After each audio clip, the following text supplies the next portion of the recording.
Hi guys, welcome back to my channel. Today I just wanted to talk about my exam. As I mentioned in my previous video, or for those who didn't know, that I'm preparing right now to get my CFA qualification, and in November I took CFA level 1 exam. However, I failed. I was quite close to the passing range, however I didn't get enough points, which means I need to retake this exam, and I'm booked to take it again in May. And now, while preparing again and going through the notes, I was thinking what were the main mistakes I made while studying first time and why I failed. I mean, it's always good to try to reflect and see how you can improve, and I really don't want to fail the second time. So after spending a little bit of time thinking of like what I could have done better and what were the obstacles, I think I came up with five mistakes that I think I made in my preparation for the exam, and I just wanted to share it with you because I know that a lot of people are taking this exam, and maybe it will help someone or it will prevent you to do the same mistakes I did. So the first thing which I think was very crucial is that I started preparing too early. I made the decision that I want to do this exam, I think last January, and then in February I ordered the books. However, I didn't register for the exam yet. I was planning to take exam initially in August. But I was thinking like, okay, I'll get the books now, I'll see what it is, I'll start reading a little bit and then I'll book my exam later on. So I started studying, say in mid-February, so around a year ago exactly. And it was going fine. I was actually going in a good pace. I mean, obviously not perfect, but I was actually going according to my timetable and my schedule. But then when I wanted to book the exam for August, there were no slots for August anymore. I don't know, it's either I missed the deadline or they closed it earlier because of too high demand. So I had to book the exam in November. So basically I started preparing in February, and then I booked my exam, I think, in April. And basically at that time I realized that the only date which I can choose is November. So it was like 9 months preparation time. And while some people might say, but that's more time, which should be better for you because you can study more. But for me, I don't know, maybe it's just me, but I study well in a short period of time, especially when I know like, oh, I have 2 months to study, I'll study more. But when I studied something 9 months ago, half of the knowledge that I had, I think, just evaporates or it just goes somewhere, I don't know. And also because I think, oh, I still have like 6 months to go, I don't have that desire to study as much as I could.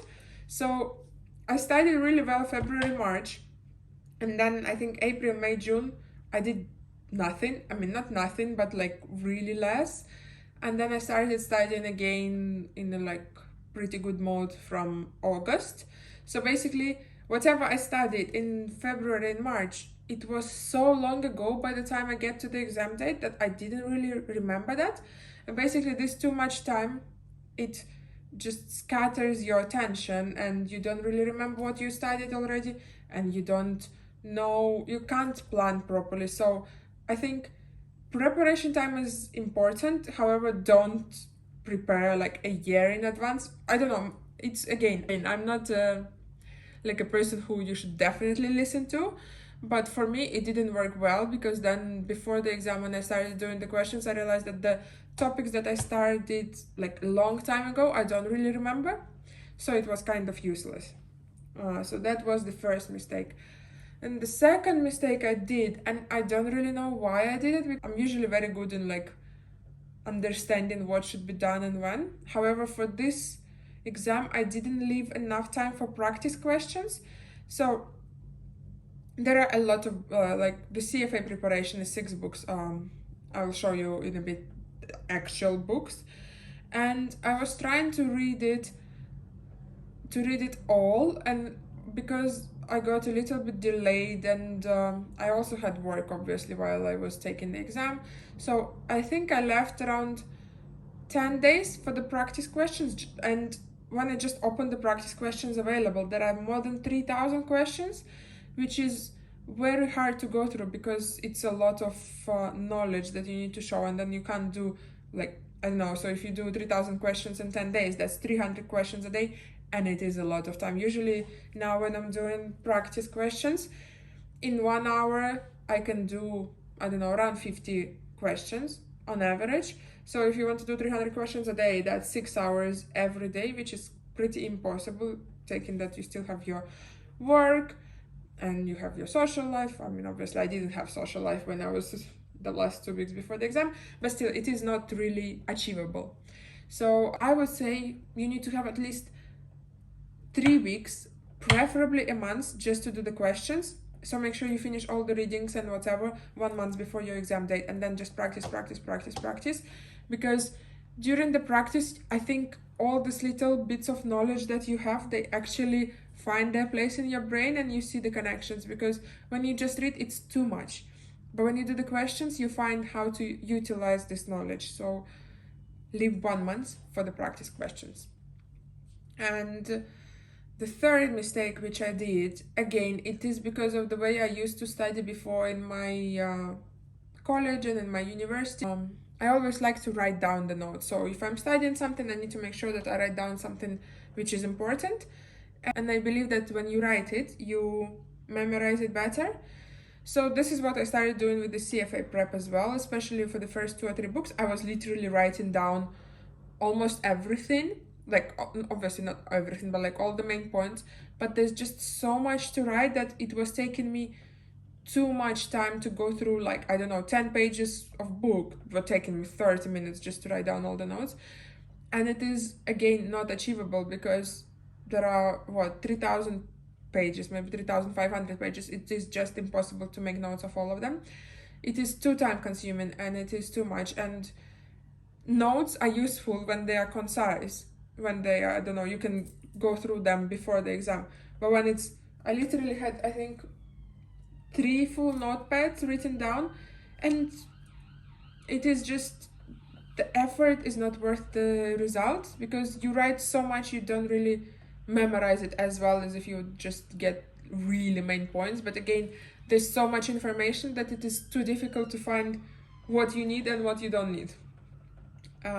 So I would say make just really important notes, maybe write down the formulas, but don't do, like, I would do all the definitions, I would write all the definitions, all the rules and everything, but it is not worth it. It didn't work for me. Again, maybe it will work for you. I'm just sharing what worked for me and what didn't. And then mistake number 4, which is crazy, I didn't think it could happen, is that I didn't leave enough time to practice with my calculator. So basically, for the CFA exam, you need to order the special calculator. There are only 2 calculators that you can order for this exam. This one, it looks very different to what we are used to in our normal lives. This calculator is, like, you need another week, I think, just to get used to the calculator, because there are so many functions and you don't really understand how to use it if you don't read the manual. And then basically I had to spend time to Google and like search on YouTube how to use it for different functions. It is an amazing calculator. It calculates everything that you need for the exam, but you need to get used to it before. So again, I think I ordered it like a month before the exam, but now I'm using it already straight away now, just to make sure I'm really used to using it and calculating everything that I need. And then the last mistake that I did is I didn't spend too much time on the topics that I thought I knew well. Basically, I studied undergrad in economics, and I was thinking like, wow, economics, I know everything about it. And economics is the topic in CFA exam as well. And when I was going through the book for the first time, I was thinking, yeah, I know this. So I had this confidence that I know everything, so I didn't really leave time to practice it really well and like revise the main points. So because I studied it when I graduated university in 2017, so 5 years ago, so obviously I know the main concepts and everything, but I could forget some formulas, I could forget some like little tweaks, and plus in 5 years a lot changes. So I thought I knew it really well, so I didn't really study that topic well, and it was a mistake because memory fades and you need to revise everything even if you think you're a professional. Obviously this topic was much easier than the others, but I didn't really see these questions before, as in the way they're structured and what I would need to know for the exam from the practice questions. I didn't do that well on those topics. So I think these are the 5 main mistakes, and I'm trying to obviously work on it. So basically what I did this time is I don't read the books again because the curriculum didn't really change a lot. There are like, I don't know, 10 extra readings added this year. So what I'm doing is I'm just doing practice question, practice question, practice question, practice questions. And if I'm finding that there is a topic that I really don't know, then I would go back and I read that topic in particular. But reading again 3,500 pages is just, I'm not doing it again. And I really hope I'll pass this May because it is painful to fail the exam. And it was the first exam that I failed in my life in general. And yeah, let me show you the books because it is crazy. This is what I was supposed to learn for one exam. For one exam. There are 3 exams in general. Just for the first exam, you have to read through all this and do a lot of practice questions. So it is a lot. It takes a lot of time. And yeah, wish me luck this time.